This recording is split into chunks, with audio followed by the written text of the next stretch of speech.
Good morning, everyone, and thank you for coming out and joining my Zoom proposal meeting.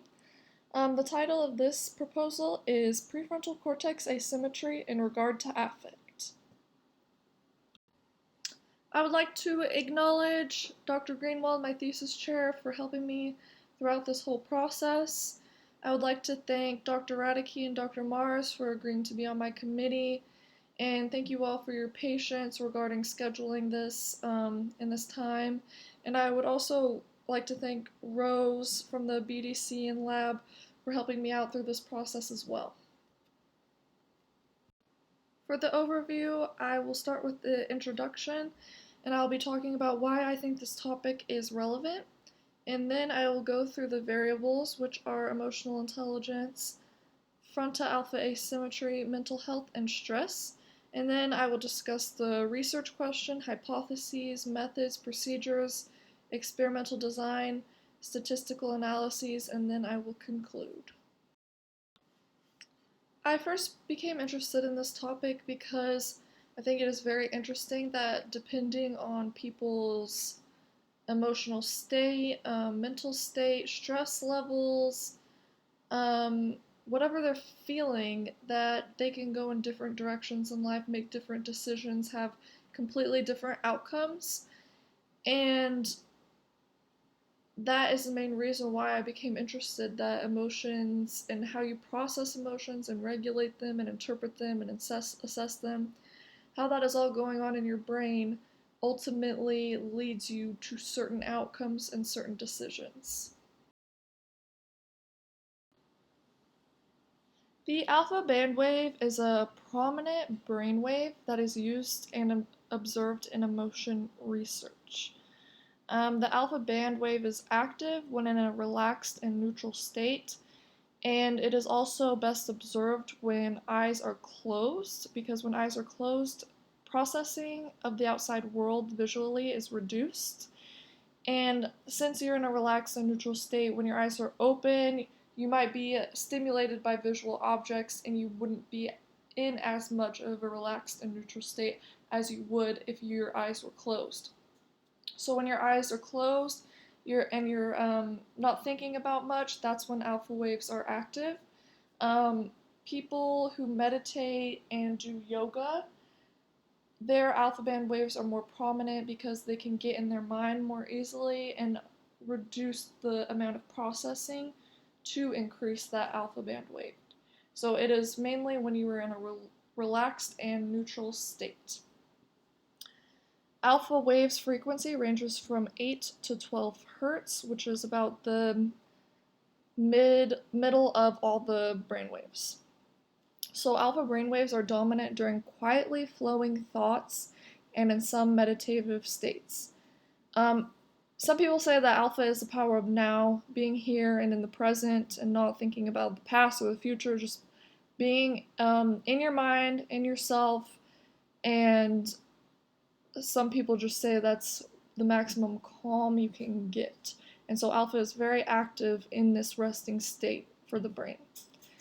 Alpha waves aid in overall mental coordination, calmness, alertness, mind and body integration, and learning. Alpha waves originate in the posterior portions of the brain stem and oscillate up through the occipital, temporal, parietal, and then frontal lobes. As you can see here, the alpha wave is the middlemost brainwave.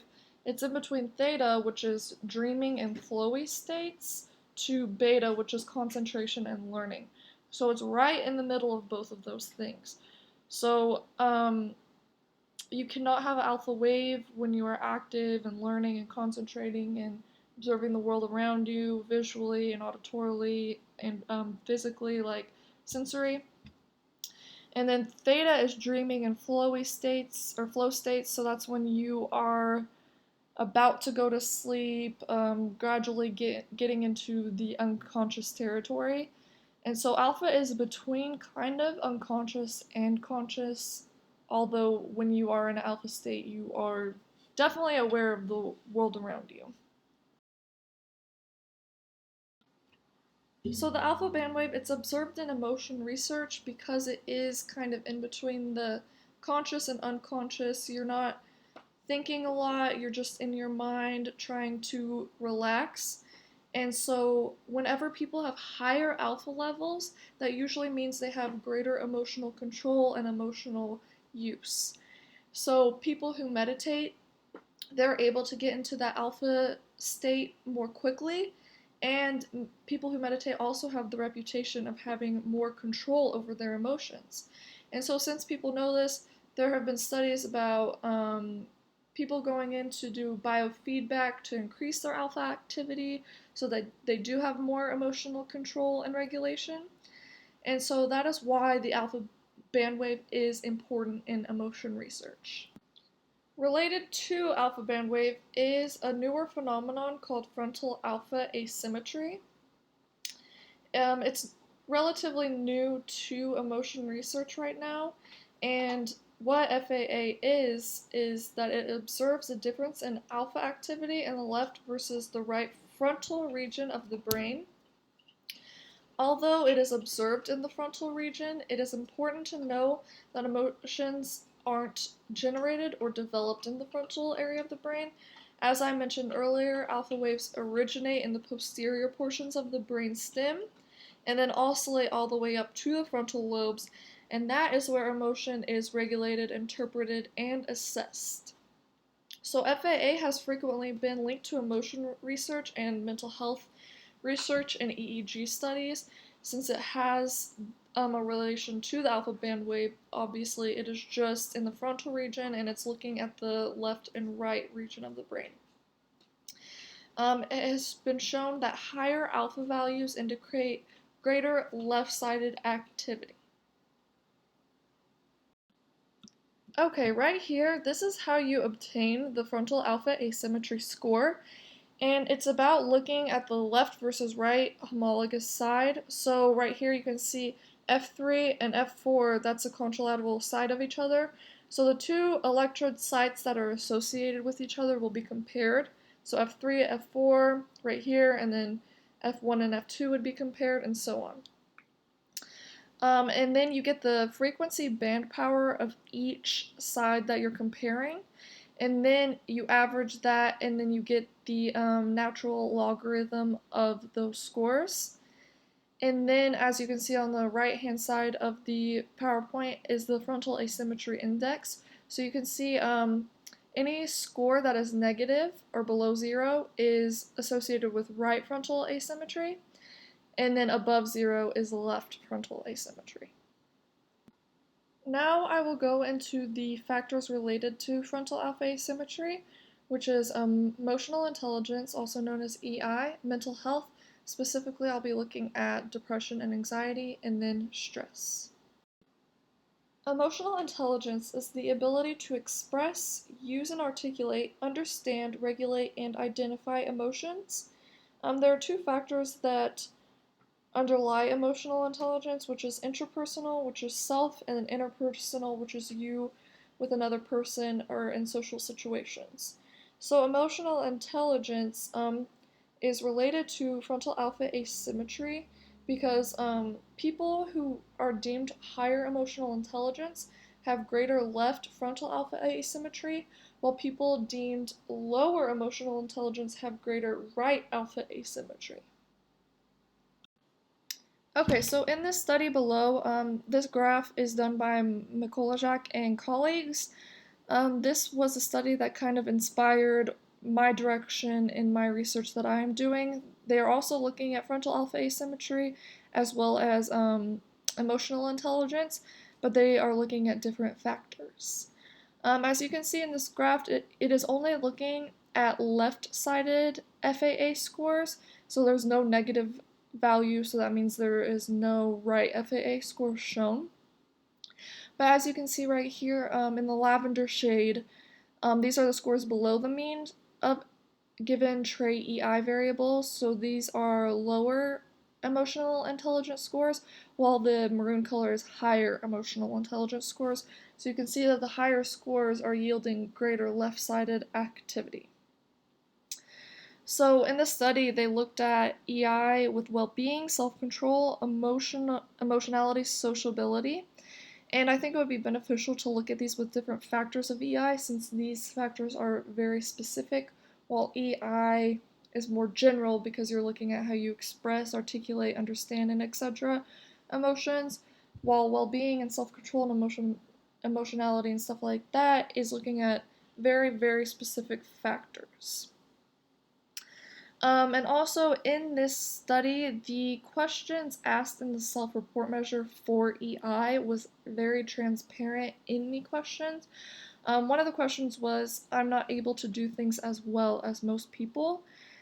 And a lot of the questions were transparent in nature like this, and with this type of question, I think it could have yielded dishonest or inaccurate answers, since the questions were very transparent and didn't try to hide what they were asking at all. So I think it would be beneficial to ask question or have a self-report measure that is more inconspicuous in how they ask. Regarding mental health, people who are diagnosed with depression and or anxiety have greater right frontal alpha asymmetry. It has also been shown that people who have previously had a mental health disorder, specifically depression, still have greater right frontal alpha asymmetry. In this graph to the right by Blackheart, Minix, and Klein, it shows that higher trait anxiety scores are in the negative region of the graph, so that means more right frontal alpha asymmetry. And so this kind of shows the trend of most research that people who have higher anxiety and higher depression scores have greater right frontal alpha asymmetry. And regarding stress, stress is defined as internal and or external tension. For the purposes of this study, stress is going to be the more negative aspect than the positive aspect that stress can provide. In previous study, it has shown that induced stress causes greater right frontal alpha activity. It is important to note that it is induced stress that has been done in all of these studies. There has not been trait stress that has been looked at. And so for the purposes of this study, I want to see if trait stress, just stress that's in your brain and that's not induced, if that has an impact on frontal alpha asymmetry. And for the research question, this proposed study seeks to investigate the possible relationship between frontal alpha asymmetry and emotional intelligence, mental health, and stress. So for my hypotheses, I thought it would be beneficial to have a more visual hypothesis, and then we will go into the more the written one. So I hypothesize that higher emotional intelligence, lower stress, low depression scores, and low anxiety scores are going to be more associated with greater left frontal alpha activity, while lower emotional intelligence, higher stress, high depression scores, and high anxiety scores are going to be more associated with right frontal alpha asymmetry scores. Here is my written hypotheses. The first three are what I just stated, and then the last one is direct and indirect effects. I hypothesize that emotional intelligence and frontal alpha asymmetry have direct effects on mental health and stress. Mental health has a direct effect on stress, while emotional intelligence and frontal alpha asymmetry also indirectly affect stress through mental health. Later in the slides, I will show you a more visual explanation of this when we get to the statistical analyses. The participants for this study are going to be 30 Central Washington University students. The participants will be recruited via the SONA research system at CWU. All participants will be of 18 years of age or older and free of any substance abuse, persistent medication use, and neurological disorders. The materials that will be used are the 4 questionnaires regarding emotional intelligence, stress, anxiety, and depression. I will get to those later. And then the EEG equipment that will be used is Compumedic's NeuroScan EEG 32-channel Quick Cap HydroNet, and the Scan4 software will be used for data collection and observation. To determine emotional intelligence, the Profile of Emotional Competence questionnaire also known as the PECQ, will be used. This determines the global emotional intelligence score, as well as it can determine interpersonal and intrapersonal scores. Um, this questionnaire for emotional intelligence seems to be the best because it has high validity and reliability scores, as well as the questions aren't transparent in nature. I think these questions would yield better results than other self-report questionnaires. The PECQ is 50 questions and it takes approximately 15 minutes to take. It's a 5-point scale, 1 meaning the statement does not describe you at all, and 5, the statement describes you considerably. It yields a score between 0 and 5. To determine the stress score, the Perceived Stress Questionnaire, also known as the PSQ, will be used.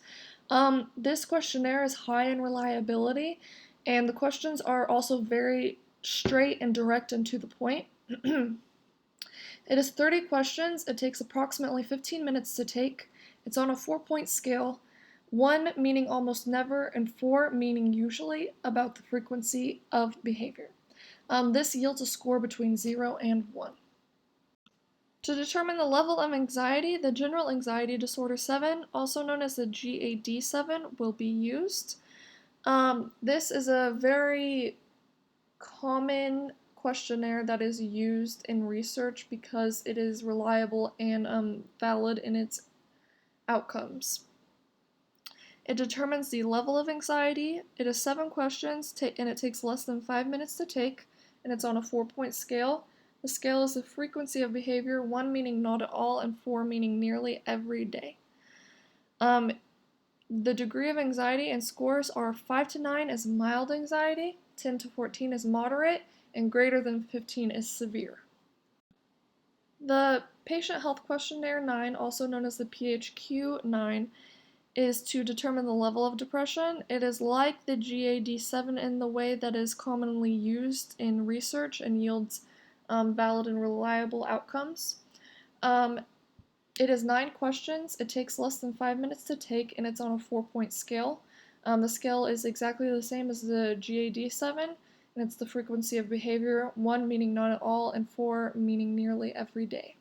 The degree of depression score and scores are 5 to 9 is mild, 10 to 14 is moderate, 15 to 19 is moderately severe, and 10 to 27 is severe. In order to determine the frontal alpha asymmetry score, a resting EEG task will be done. Participants will be seated in front of a fixation cross.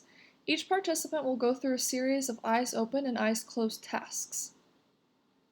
There will be 5 of each, so 10 tasks total, 2 minutes for each task, which will be 20 minutes per participant. It will go back and forth between eyes open and eyes closed tasks, so it won't be all eyes open for 10 minutes and then eyes closed for 10 minutes. It will go back and forth to chop it up, and the tasks will be counterbalanced with each participant. Resting EEG is beneficial because in a majority of these studies, they look at tasks for the alpha activity. So a participant will be doing a task and then they'll look at the alpha activity, which is more state neurological activity, when it would be beneficial to observe trait neurological activity, so just the neurological activity that is going on in a resting state. For the statistical analyses, the first step that will be completed is to get a frontal alpha asymmetry score. A natural logarithm will be used, and once the score is obtained for each participant, a correlation matrix will be used to investigate the correlation between FAA and the variables, which are emotional intelligence, depression scores, anxiety scores, and stress scores.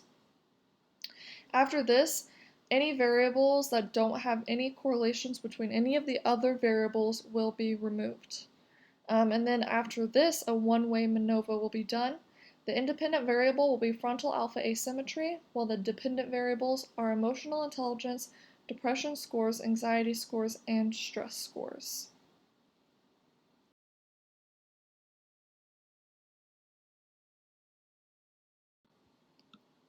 And here are my references.